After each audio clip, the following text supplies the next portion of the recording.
Assalamu alaikum everyone, welcome to today's SLP update. I'm trying to figure out what is going on with SLP now. We've seen some green candles, with Jasmine as well.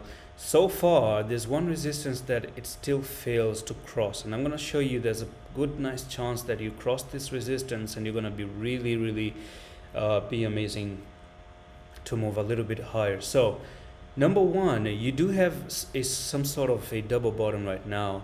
On the daily time frame, I'm actually expecting SLP to move higher, and I'm going to tell you why.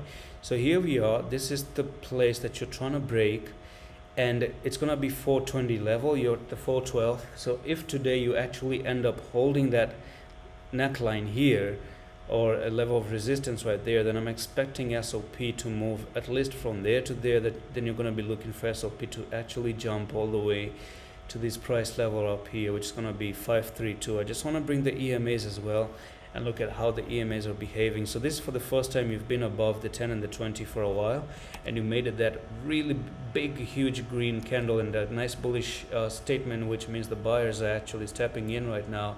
I just want to see the volume as well, if there's any decent volume. Yep, it's not really a bad volume though. This volume is just good enough for you to actually try to break this. But today's candlestick is what the problem really is. Now yesterday has played out, right?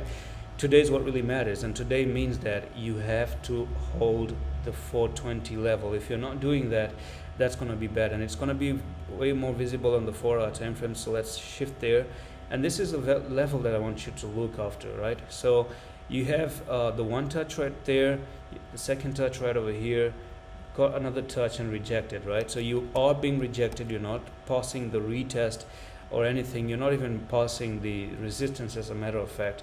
You really want to see a pass of this level and you move higher with the stop loss being placed. If you do pass that level, then the stop loss is going to be placed at the 407, and then you're going to be looking to move higher to that price level, and that's going to be amazing, right? It's going to be really good trade if it does come up here, 25%. And that's it for today's SLP update. I'm going to see you in the next one. Allah Hafiz.